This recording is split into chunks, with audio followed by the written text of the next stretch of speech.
Good evening, everybody.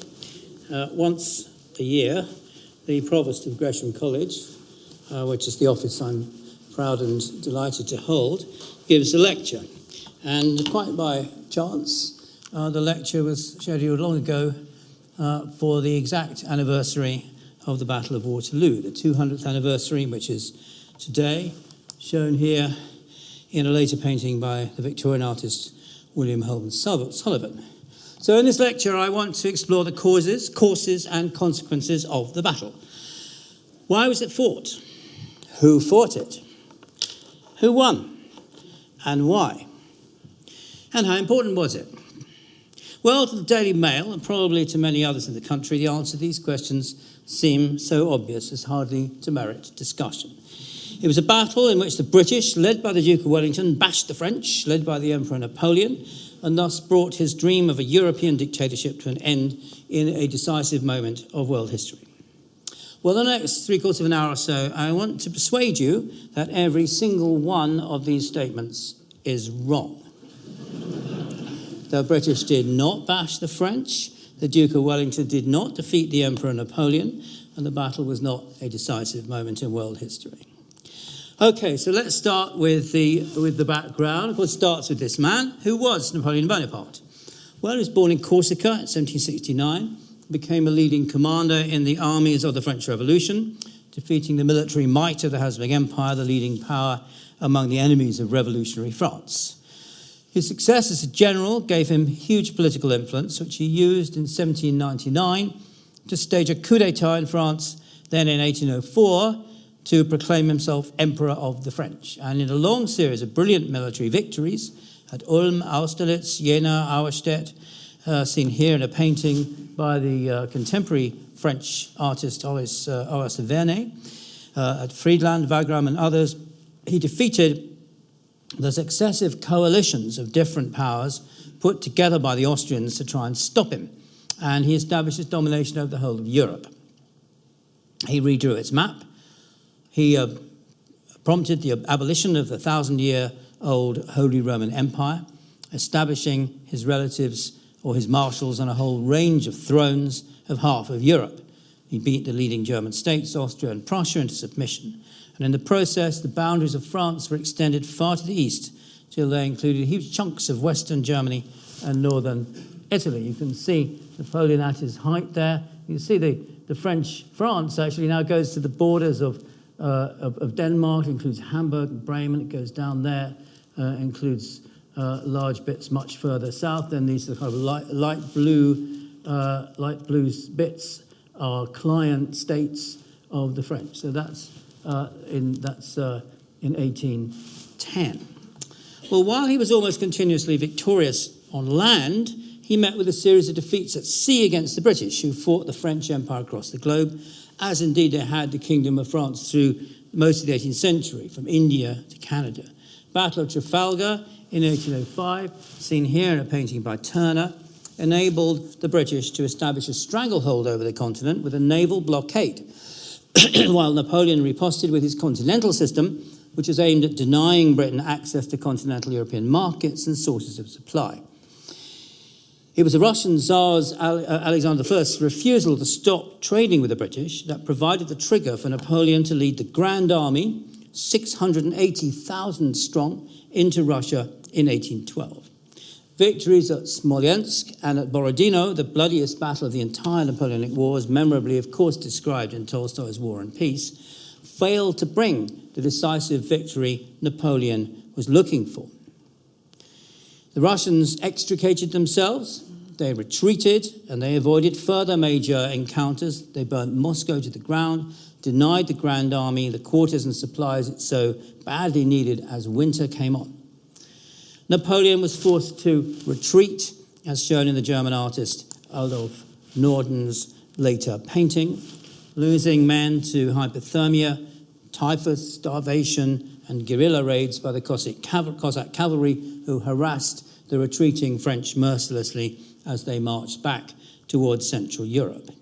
Altogether, 380,000 to 400,000 troops in the Grand Army died, Nearly 200,000 were taken prisoner. Almost nothing was left of it by the end of the year, shown in the famous graphic completed by Charles-Joseph Minard in 1869. You can see the light-shaded bit is the Grand Army marching left to right. The dark-shaded bit is marching back until it's only a very thin line of not very many left by the time they return.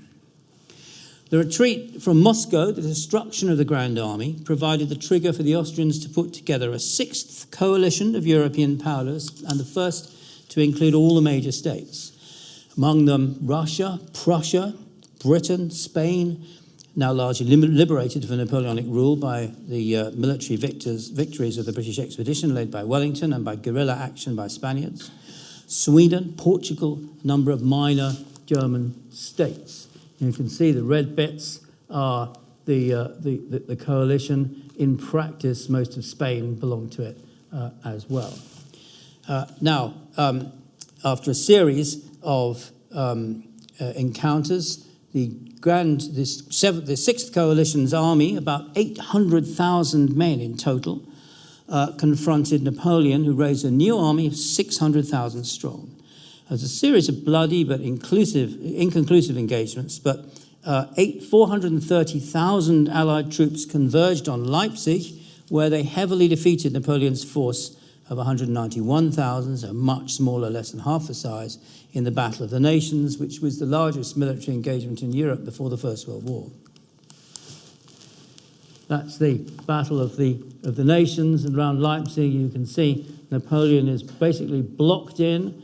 It's worth remembering those names. Blucher at the top with the Prussians, who finally, after a long period of equivocation, had turned round to oppose Napoleon. And in the south, the Austrians, led by Schwarzenberg. So Bernadotte is a Swedish marshal who again turned against Napoleon, and Napoleon's absolutely surrounded. He refused peace terms, retreated to France, but Wellington was now advancing with British and Spanish armies from the south, while more than 400,000 Allied troops marched in from the Rhine. With only 80,000 troops left in his army, Napoleon did not stand a chance. His senior officers, led by Marshal Ney, another name to remember, mutinied and refused to continue fighting after the Allies had occupied Paris. Napoleon was forced to abdicate in April 1814 and was taken into exile on the Mediterranean island of Elba between Tuscany and Corsica. Rather unwisely, perhaps, the Allies allowed him to take 600 troops with him. While the Allied representatives met in Vienna in September to hammer out a peace settlement. There's a contemporary cartoon, Journey of a Modern Hero to the island of Elba, back on his way into exile, facing backwards on a donkey. Well, the first thing the Allies did, even before they met at Vienna, was to restore the French monarchy under Louis XVIII, brother of the executed Louis XVI. Extravagant, gluttonous, he was enormously fat, and his death in 1824 indeed was ascribed by contemporary doctors to morbid obesity. Louis entered Paris on the 4th of May 1814 at the invitation of the French Senate, Napoleon's Senate, and to general public acclaim. He travelled in a coach since he was unable to walk. But the new regime got into trouble almost immediately. He was overwhelmed by, there he is, sort of rather discreet picture. There are others that make him look fatter than that. The regime had to pay for the legacy of the war, which had drained France of resources. So it retained the unpopular taxes imposed by Napoleon.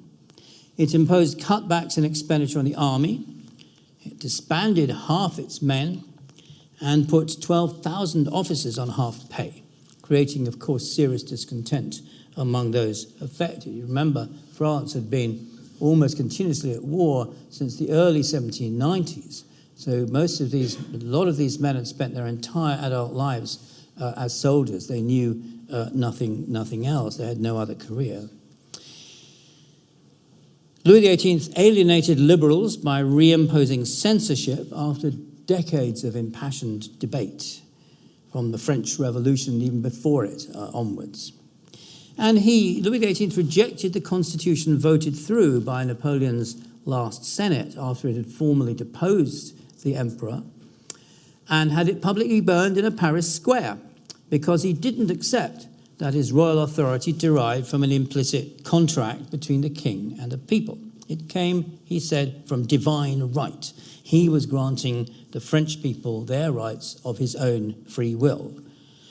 And the proclamation of a militant Catholicism as the state's religion alienated more educated Frenchmen brought up with the principles of the Enlightenment. There were widespread fears that the king would try and restore lands confiscated by the revolution to their original clerical and aristocratic owners. They'd been divided up by the revolution, parceled out among thousands and thousands of peasants and small landowners.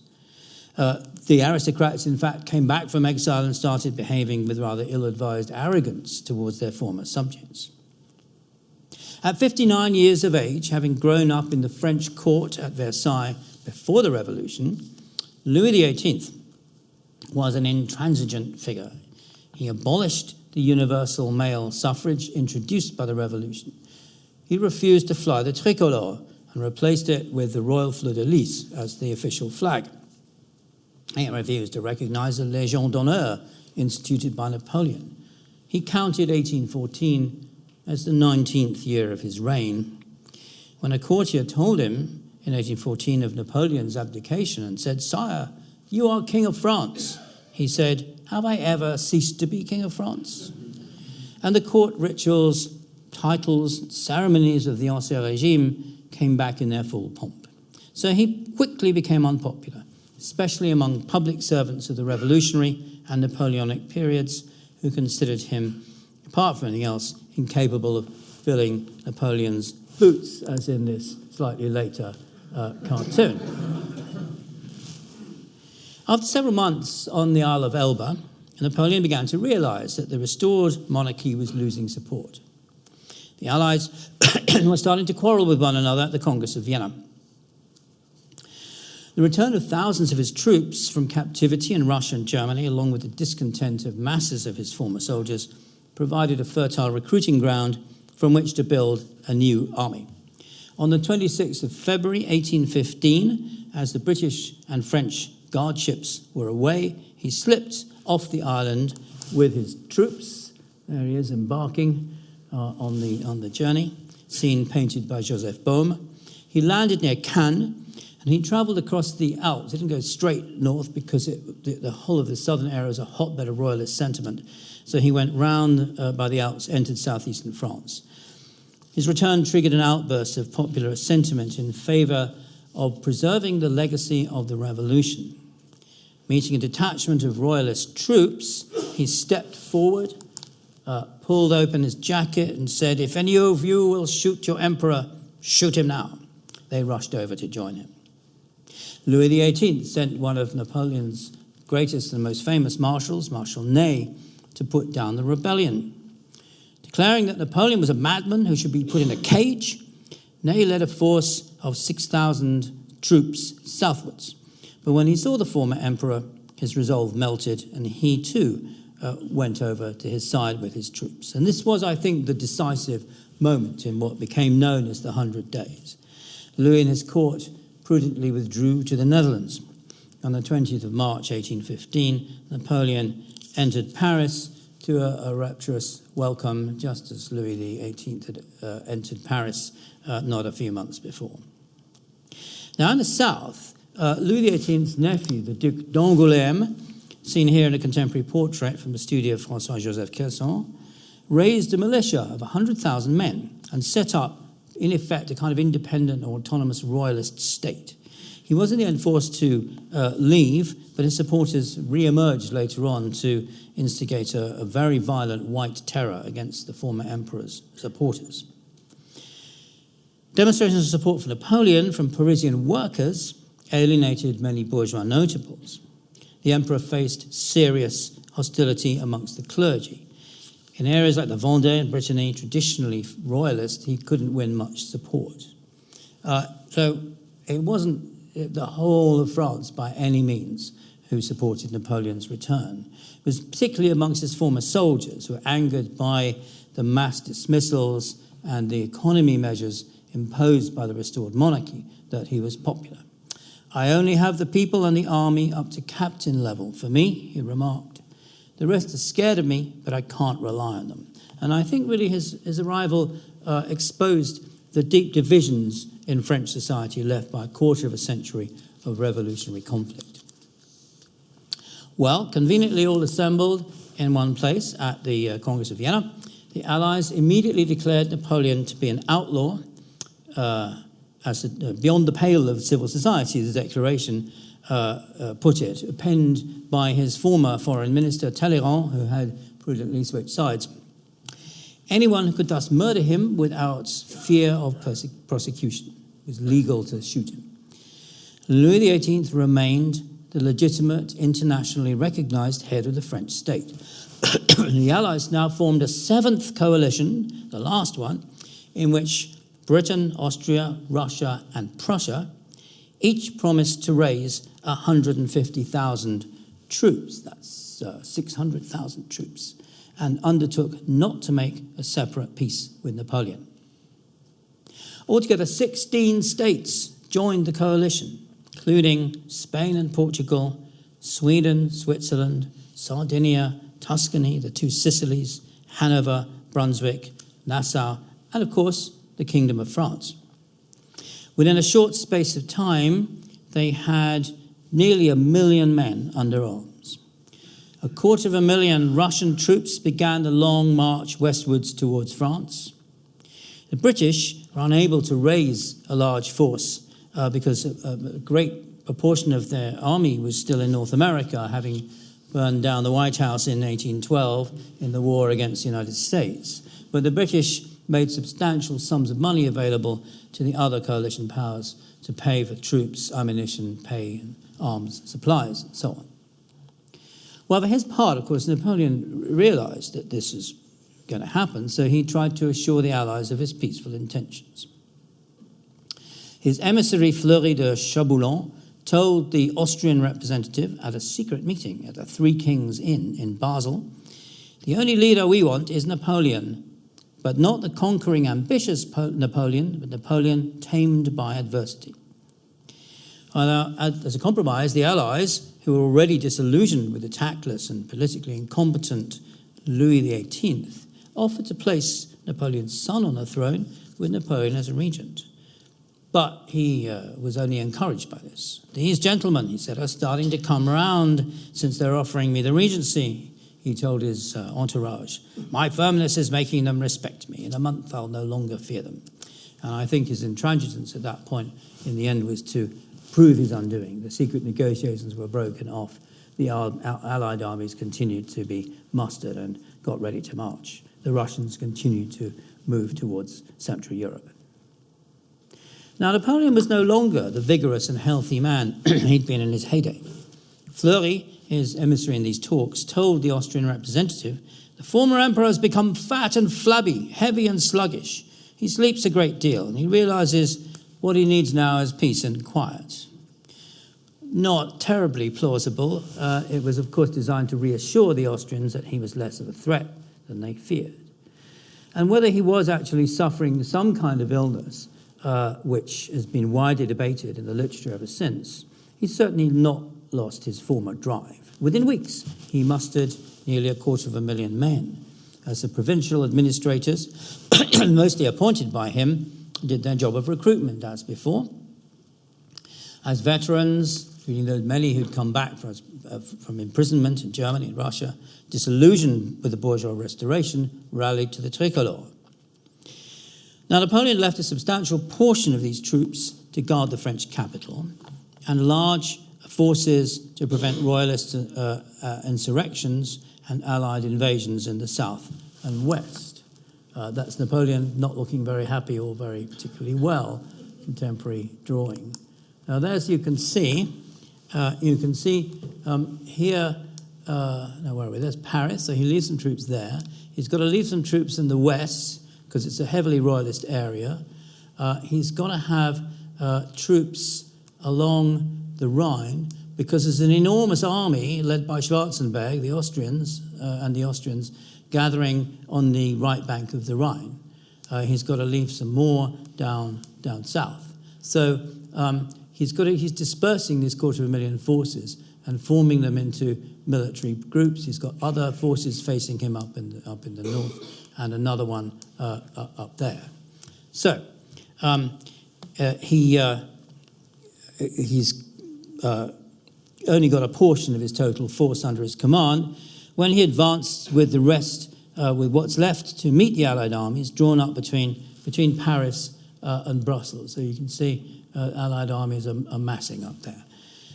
Now, in mid-June, when he advanced with his troops to meet these Allied armies, which are drawn up in this area, his aim was to prevent the two major forces, one led by Duke of Wellington and the other led by the Prussian Blücher. His aim was to prevent them from uniting and to defeat them sequentially. Otherwise, he'd be outnumbered. He actually wrong-footed Wellington, who expected him to try and surround the two forces in his usual way. By advancing swiftly, he stole a march on the Allies.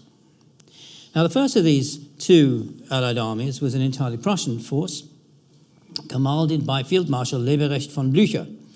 Born in 1742, he was a veteran of the 7 Years' War, who had risen to command the army that defeated Napoleon, as you saw earlier at the Battle of Nations, in Leipzig.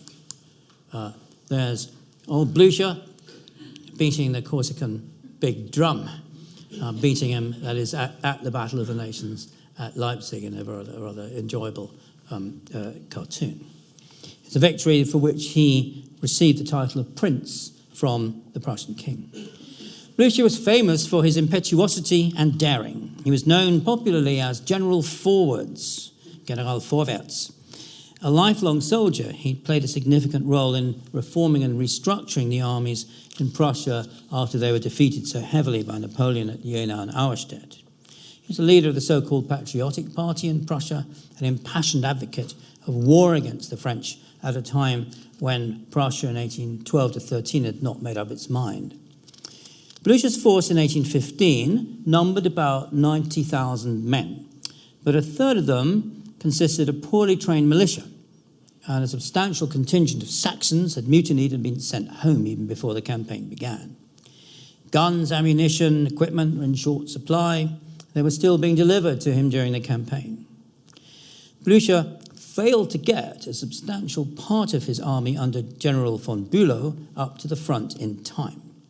But although he considered that the French, but the odds were with the French, he thought a retreat would damage morale. So he took up a defensive position against the advancing army of about 80,000, led by Napoleon, and waited for the main Allied force under the Duke of Wellington to arrive as promised. They were, of course, communicating with each other all the time.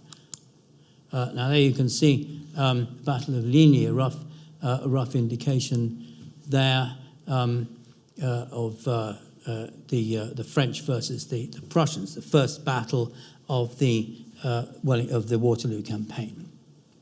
Now, Napoleon had an observation post built and realized that Blücher had arranged his forces in the expectation of being relieved by Wellington along the road from Quatre-Bras. So Wellington was expected to come down this way. So the Prussian, he launched a fierce attack on Blücher's right flank up here, and the Prussian militias panicked. When Blücher tried to rally the troops, his horse was shot from under him. Almost all the generals lost several horses during these battles, but in most movies of battles these times, of course, you don't see this happening. The horses were the most vulnerable of all the elements in the battle. He was shot from under, he fell, and his horse pinned him to the ground. And you can see poor Blücher there, not looking very happy, underneath the horse at the Battle of Ligny. And the two French cavalry charges passed over them before he could be rescued. The Prussian command thought he was dead. And as Ligny fell to Napoleon's old guard, the Prussians retreated in disorder, losing 16,000 dead and wounded, and another 6,000 deserters from the militias. But Napoleon's lost about 12,000 men. It's quite a major battle. His forces failed to follow up and complete the rout. By the time the final Prussian units retreated, it was 3 a.m. The French troops were tired. They were unable to make rapid progress over the heaps of dead and piles of abandoned guns and equipment and the bodies of horses. The Prussian command was able, after a while, to restore order and rally the remaining troops. Blücher, who was heavily bruised but not seriously wounded, had himself rubbed all over with a potion made of garlic, brandy, gin, and rhubarb. He was given a bottle of champagne to drink.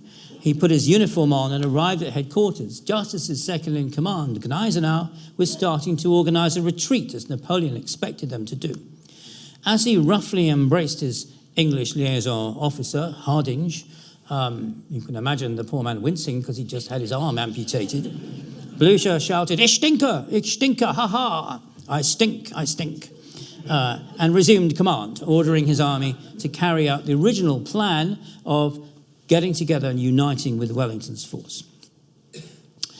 Now, meanwhile, a smaller French force of about 24,000 under Marshal Ney took the strategic crossroads of Quatre-Bras, which you saw a moment ago, Quatre-Bras up there, to prevent Wellington joining up with Blücher. And as the Allied troops, numbering about 36,000, streamed towards the battle scene, there was fierce fighting, the Allied troops having the upper hand. But when he learned of Blücher's defeat at Ligny, Wellington had to withdraw.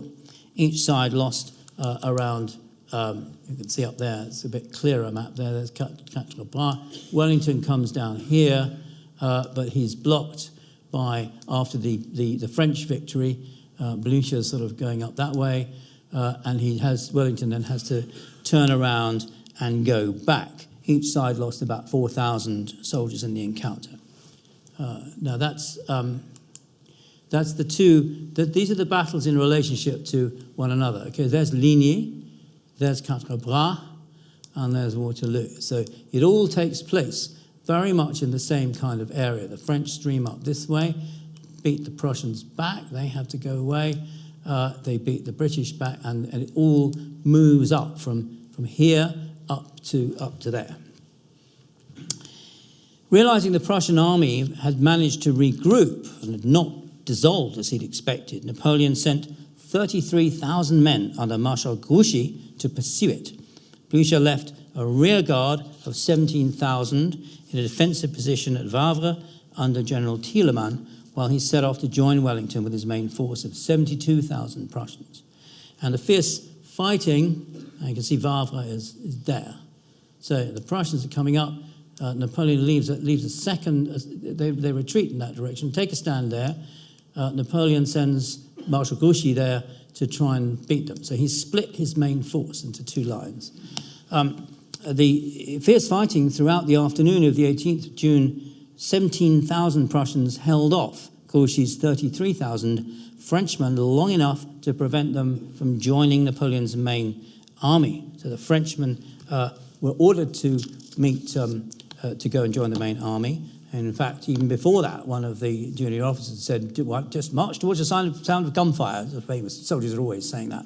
But march towards the sound of gunfire, because the Battle of Waterloo was in full train. But Grouchy was afraid of disobeying the emperor. He'd been told to take Wavre, so he stayed there. And so to the Battle of Waterloo itself. After these earlier encounters, the main Allied force took up a defensive position along a ridge a mile away from the town of Waterloo. Of course, Wellington knew that Blücher had reformed his army and was marching to join him.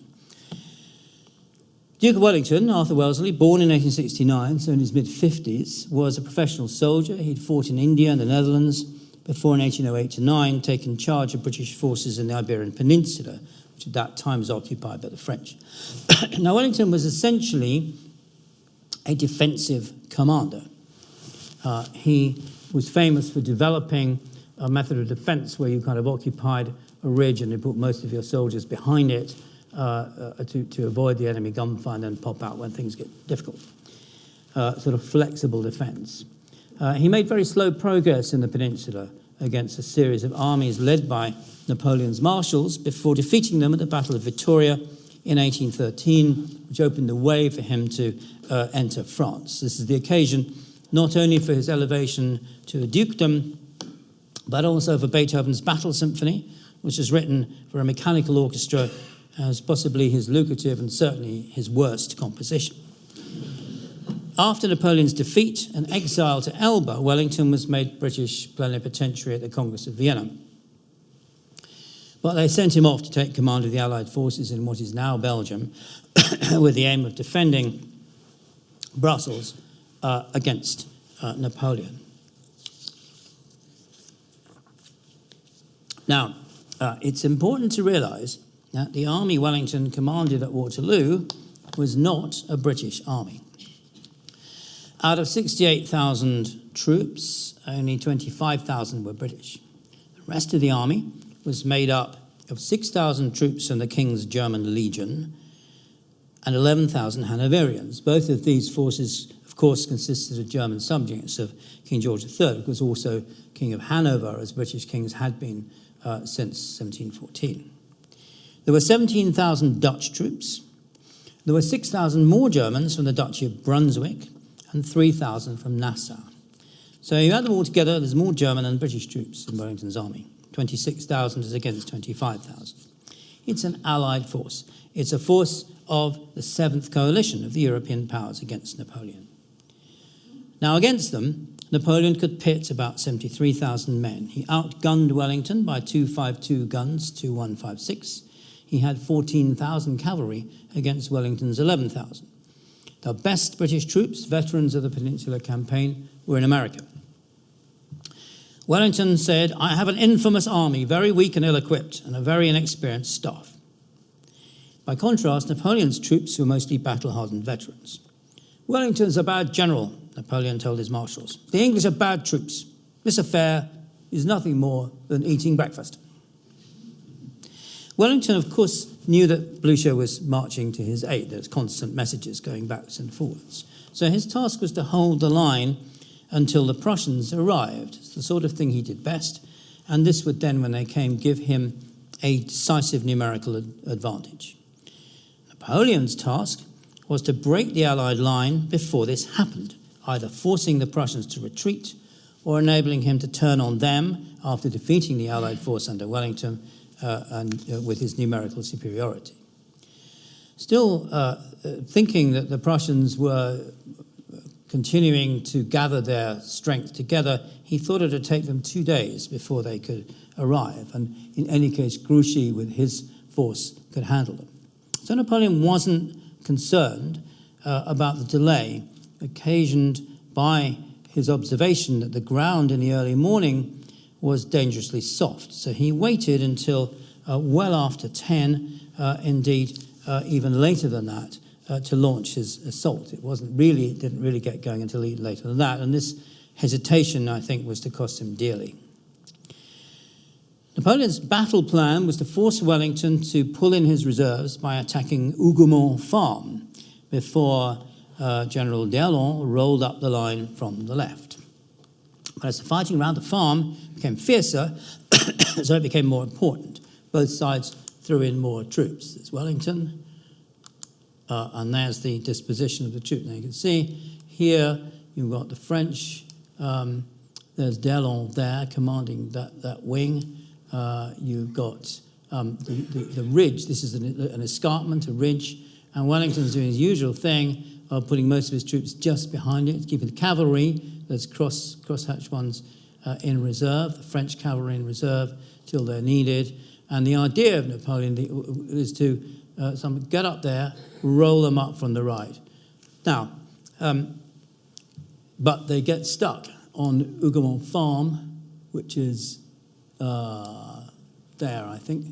Am I right? Yeah, Hougoumont Farm is there. So very fierce fighting starts around there. At the height of the fighting around Hougoumont, depicted here by Clément Auguste Andrieux in 1852, there's 12,000 Allied and 14,000 French troops are battling it out. Wellington later said the success of the battle turned upon closing the gates at Hougoumont, which I think is an exaggeration. But it gives you an idea of the importance they attached to it. Meanwhile, D'Erlon launched an attack on a second farmhouse at La Haye-Sainte, which is there. And you see it's already not really doing what he's supposed to. He's supposed to go around there, but in fact he's going really for the centre. This also occasioned fierce fighting. The King's German Legion occupied the farmhouse, and they defended it throughout the afternoon. Not long after 1 o'clock, Napoleon learned that Blucher's army was in fact only 4 or 5 hours' march away. The defeat of the Allied army under Wellington became more urgent. Now, D'Erlon managed to beat the Allied armies back and actually got penetrated to behind the defensive ridge. He was held up, however, by the fighting around La Haye-Sainte. But he did get through, and things didn't look very good. But he was pushed back then by the British cavalry, who came out and charged the heavy cavalry charge. Increasingly desperate, Marshal Ney, who's down on the left there, launched a series of cavalry charges against the Allied right, because they knew the Prussians were coming. Here's a picture, and you can see what the British forces and their allies did was to form defensive squares. The French are constantly charging them with cavalry. Here they come, there. But they were met with withering fire. The squares held. The French could not break these Allied squares.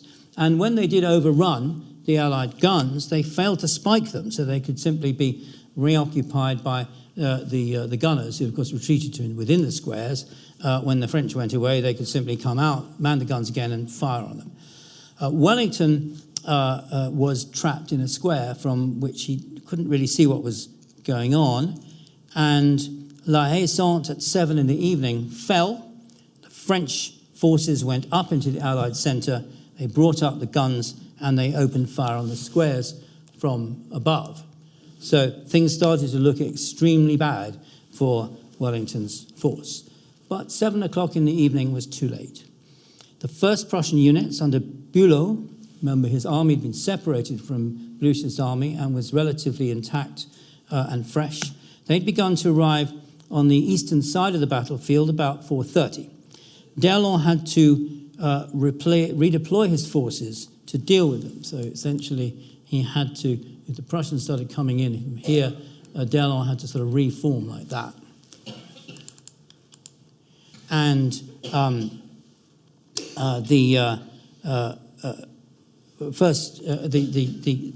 Prussians began to pour in larger and larger numbers onto the battlefield. The village of Plasnois, as depicted here by Ludwig Elsholtz in 1843, fell to the Prussians, and the French were pushed back. A final desperate charge by the Old Guard against the Allied centre was repelled by Dutch troops, who arrived there just in time. Excuse me. And as the Guard retreated, Wellington ordered the general advance. Lord Hill demanded the Guard surrender and met with the famous report, "The Guard dies, but it does not surrender," although some have said this is an apocryphal tale. The scene is depicted here by the English artist Robert Hillingford. Now, as the Allied and Prussian forces advanced, the French retreat turned into a rout, though Napoleon and the units protecting him retired in fairly good order. Wellington and Blucher met at the farm of Belle Alliance. In fact, the battle is known in Germany as the Battle of Belle Alliance. Napoleon had made his headquarters there. He'd left his carriage behind with a large collection of diamonds, which the Prussians took and put into their collection of crown jewels. The scene was painted by, it's difficult to see, but the point is, it's painted by Daniel Maclise on a mural in the gallery of the House of Lords in 1861, after the Palace of Westminster had been reconstructed following its destruction by fire in 1834. So you go to the House of Lords, you can see this scene. There's Blucher in his cap and Wellington in his hat. Prussians there and British there. Well, so to kind of sum up, the battle consisted of two phases. In the first, Napoleon made repeated attempts to defeat the Allied army under Wellington. Here he essentially failed because of instead of the tactical flexibility that had led him to victory in earlier battles, the quick reactions, the element of surprise and so on, he'd simply launched a series of frontal assaults. Even if his intention had been to roll up the Allied armies from the left flank, he was diverted first by fighting around Hougoumont and then by attack on the centre and La Haye-Sainte. D'Erlon did not manoeuvre his forces around the left flank, but launched a frontal assault far too close to the centre. Marshal Ney's late attempts to destroy the Allied right was similarly made through a frontal assault. And you could say, some have said, that they're the ones who messed it up, and Napoleon's plan would have worked had they had the intelligence to carry it through. There's no sign of the tactic of encirclement that had made Napoleon famous. Whether he's weakened by illness or lost his tactical genius in his face of his desperation at the knowledge that the Prussians were coming soon, he could not adapt any longer with the speed, flexibility, and element of surprise he'd shown through most of his career. "Damn the fella," said Wellington. "He's a mere pounder after all." If the first phase of the battle was fairly evenly balanced, with Napoleon holding the advantage but unable to overcome Wellington, the second phase of the battle, which began around 4:30 in the afternoon with the arrival of the first Prussian units, was the decisive one. Napoleon was now faced with overwhelming odds, 74,000 troops pitted against 118,000 Allied and Prussian troops. Two phases in the battle can be seen quite clearly in this graphic. You can see the French moving up, the Allies getting themselves ready, and the French guns there, and now off they go. And they are unable to do it. The cavalry repelling them there, and then the Prussians start to arrive, the black ones here. Charges by Ney and the cavalry, repeated charges, but failing to block these, to destroy these squares, and the Prussians are pushing them back there. French have to more Prussians coming in, Prussian cavalry, and the French have to retreat from the field. So I'll run that once more, okay? It all happens a lot quicker than here than it happened in reality, of course. And you've got the time up the top here, right? So 1 o'clock is when the French start. 2 o'clock, they fail to destroy the centre there, repelled by the cavalry. Then 3 o'clock, Russians start arriving. They're getting desperate here, not breaking the squares. Now the Prussians are coming in large numbers, pushing the French back at 5 o'clock, 6 o'clock. More and more Prussians are coming in. They can't do anything more. They're now surrounded. Effectively, they're surrounded, and they're pushed off the field. Okay. Right. That's just the Prussian cavalry are trying to chase them. Well, this is what happens to Napoleon. Now, the casualties on the Allied side amounted to 15,000 dead and wounded, 7,000 dead and wounded in the Prussian forces. Napoleon lost 25,000 men, 7,000 captured, 15,000 deserted, either after the battle or even during it. On the following morning, General Grouchy, not marching towards the sound of battle, defeated the Prussians under Thielemann at Wavre, but all he could do then was retreat because the Battle of Waterloo was over. So his 33,000 troops might have given Napoleon victory had they joined them at Waterloo. Napoleon went back to Paris, abdicated 24th of June. He was taken to St. Helena on the British warship HMS Bellerophon, seen in here in an 1880 picture by Sir William Orchardson. On this remote island in the Atlantic, he managed to dictate his memoirs before dying on the 5th of May, 1821.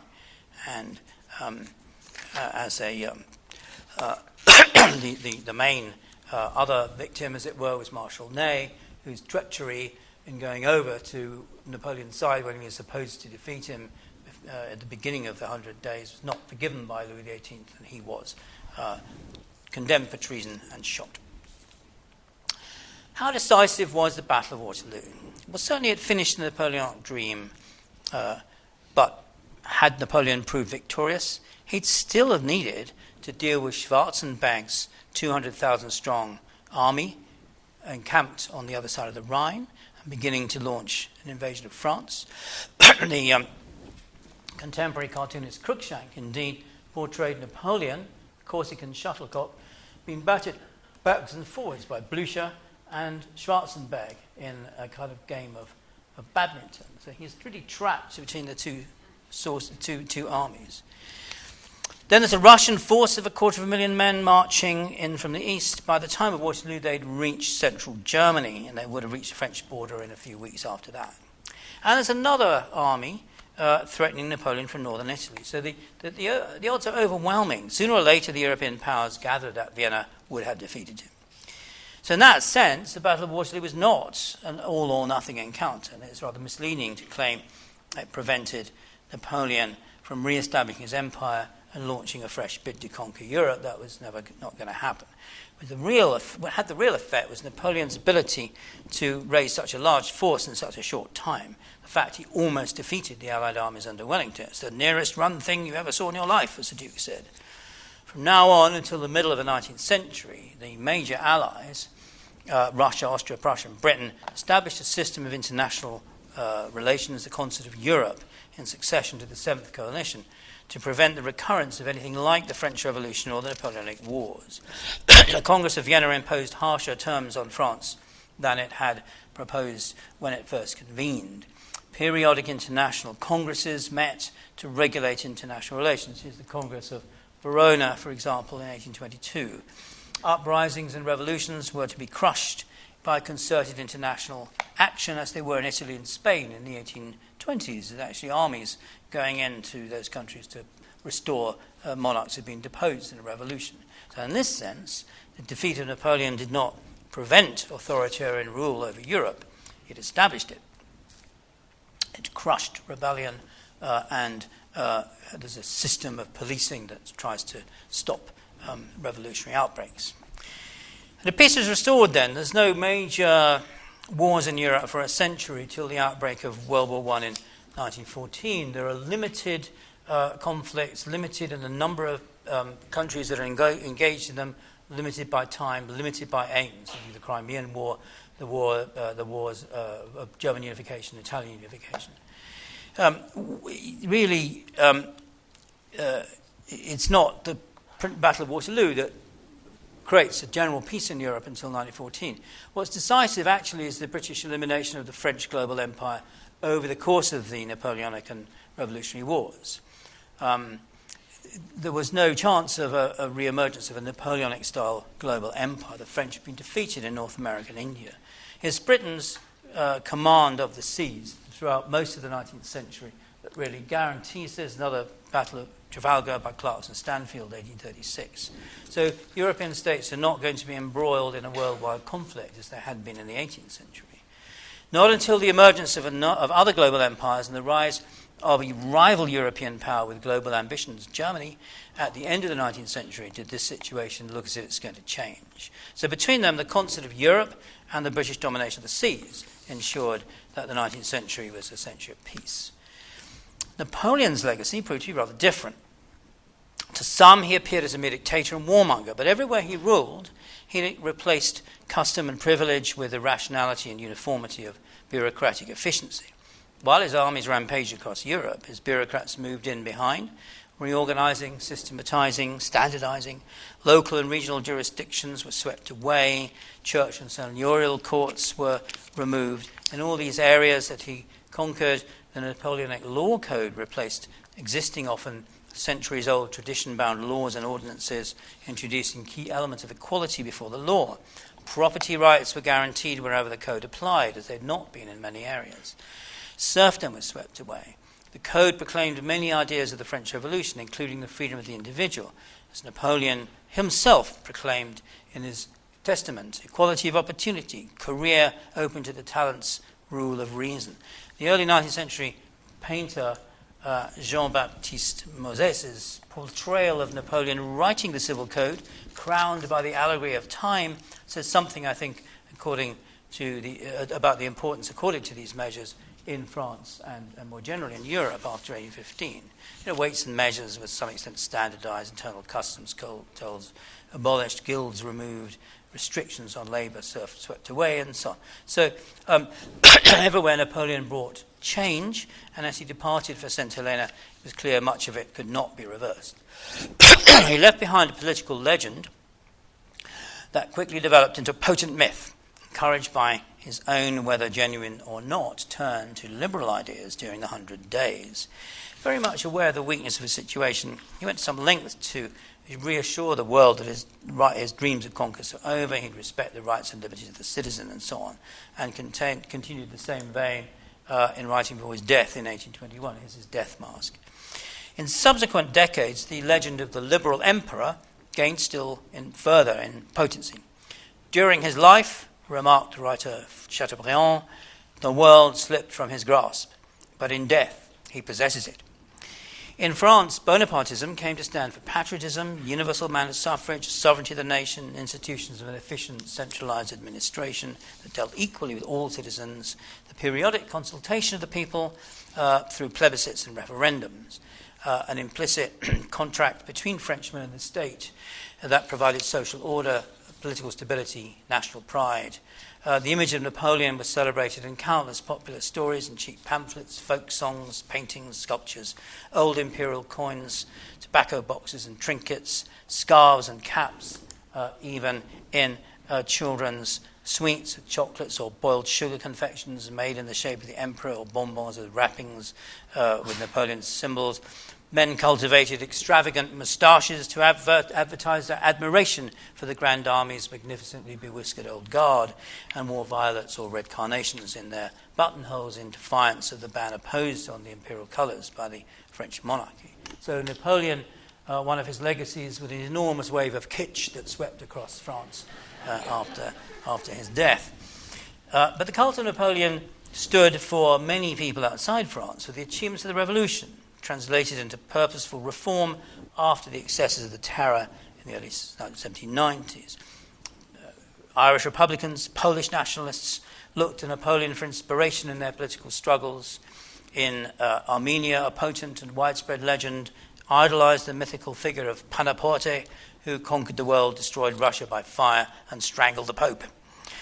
Native American tribes incorporated Napoleon into their folk tales. European settlers named 15 towns in the USA Napoleon or Bonaparte by 1859. Latin American liberators looked to his military exploits for inspiration. The Venezuelan liberator of large parts of the continent from the Spanish rule, Simón Bolívar, seen here in an anonymous portrait, lived for a while in France and was so enthusiastic about Napoleon he actually made the journey to Milan to see his hero crowned King of Italy. Even in Britain, where he was widely reviled as bony, a rapacious and militaristic despot who parents told children would come and get them if they didn't behave themselves, there were some radicals who retained an admiration for Napoleon as a liberal and democratic reformer. Retrospectively, in France itself, even the Battle of Waterloo became a kind of victory, celebration of courage in the face of overwhelming odds, of patriotism, of self-sacrifice for the nation. And the restored French monarchy did not last long. The Allies made sure this time that Louis XVIII made more concessions to the revolutionary Napoleonic legacy than he'd done in 1814. At the insistence of the Duke of Wellington, he was forced to appoint two of Napoleon's chief aides to leading positions, Joseph Fouché, Minister of Police, and Talleyrand, Foreign Minister and head of the government, who I mentioned earlier went over to the other side. Or as Chateaubriand put it, vice leaning on the arm of crime. Louis had to recognize that the émigrés couldn't get their land back. He had to concede an elected legislature, though it was very limited in its powers and its franchise. The Napoleonic structure of administrative département was retained, with it the law code. The French legitimists never really accepted these changes. Louis's brother, Charles X, seen here in a portrait by Pierre Narcisse Guérin, succeeded him in 1824 as a rather more determined reactionary. It's interesting, both he and Louis XVIII wear these very elaborate robes. It shows how I think they unconsciously feel that they need to emphasize their legitimacy by wearing these kinds of clothes. If you go to Apsley House, the Duke of Wellington's house in London, you'll see a picture of Louis XVIII in these fantastic robes, and Francis I of Austria, who's just in a plain military uniform. He knows he's got power. He knows he's the most powerful man in Europe. He doesn't need to advertise it with all this ermine. So Charles's attempt to turn the clock back led to disaster in 1830. He was overthrown in a revolution that brought his cousin, the liberal Duc d'Orléans, to the throne in the so-called July monarchy. Bonapartism came to power again in the 1848 revolution, in the wake of the 1848 revolution, in a coup d'etat by Napoleon's nephew in 1851, the journalist and adventurer Louis Napoleon Bonaparte, portrayed here in 1861 by Jean-Hippolyte Flaudrin. The echoes of the coup which brought the first Napoleon to power in 1799 prompted Karl Marx to make his famous statement that history repeats itself, the first time as tragedy, the second time as farce. The Second Empire did last for 2 decades. Tight authoritarian control at home, rigged elections, the rapid development of the economy kept Napoleon III, as he styled himself, in power, because he said Napoleon's son had been Napoleon II, though he never actually ruled. He was kind of the first modern dictator because he relied on the appearance, manufacturing the appearance of popular support to stay in power. His ceaseless search for la gloire abroad and adventures that would somehow make his reputation live up to that of his illustrious predecessor disturbed the European equilibrium with his involvement in the Crimean War and the wars of Italian unification, but also the American world as he sent troops to impose a member of the Habsburg family on the Mexicans as their emperor, which ended in the poor man being shot. The Second Empire met its nemesis in the form of Otto von Bismarck, who engineered a war with a willing Napoleon III in 1870 that ended with a crushing defeat for France, the creation of the Third Republic, and the German Empire. As for the Duke of Wellington, he entered British politics as a conservative, became Prime Minister twice. He cultivated his image as a national hero, was successful enough to be granted a massive state funeral at his death in 1850. He lost no opportunity to boost the importance of Waterloo, and indeed its reputation as a history-changing event in which he played the decisive role owed a lot to his skillful manipulation of its memory. He claimed already in his famous dispatch from the battlefield that the Prussians had arrived far later than they actually did. He even went so far as to suppress a model depicting the battle that gave full recognition to the role played by the Prussians. The battle that Wellington wanted remembered was largely this one, where there's not a Prussian in sight, and not this one, and I'll give you, that's where the Prussians have all arrived there. I began by citing the popular view in this country that Waterloo was a battle in which the British, led by the Duke of Wellington, bashed the French, led by the Emperor Napoleon, and thus brought his dream of a European dictatorship to an end in a decisive moment of world history. I've argued in this lecture that the victorious army was not British, but multinational, with Germans predominating, British troops, although very important, in a minority. It was not the Duke of Wellington who won, but the Prussians led by Marshal Blücher, whose bravery indeed cost him his life only 4 years later, since he never really recovered from his wounds. Wellington's achievement was to defend his lines successfully against the repeated assaults of Napoleon's troops, and that is no mean achievement and a very, very important one, but he didn't actually manage to defeat Napoleon. Napoleon, of course, was not Emperor of the French. He was an outlaw, a renegade, an escaped prisoner. His army did indeed consist of Frenchmen, unlike most of the armies he'd led earlier on, like the Grand Army, for example. But many Frenchmen refused to support him, and he can't be said to have represented the French. Indeed, since the legitimate and internationally recognized French government was a member of the Seventh Coalition, one would be justified in saying that the French were on the winning side in the battle. Napoleon did not aim at creating a European dictatorship, but said, at least, that he wanted a liberal regime. And that's, in fact, how he's mostly remembered on the European continent, because his reforms have brought many civil freedoms. Waterloo was a decisive victory, but had Napoleon lost, he'd still have faced overwhelming odds from those other huge armies under the Austrians and the Russians who would have come into France and completed the rout. The long peace that followed owed more to British command of the sea. In Europe, what followed the Allied victory in 1815 was a long period of unity, and perhaps the most important lesson to draw from the events of 200 years ago is that European unity is the best guarantee of international peace and stability, as indeed it has been on this continent since the end of the Second World War some 70 years ago. Thank you very much.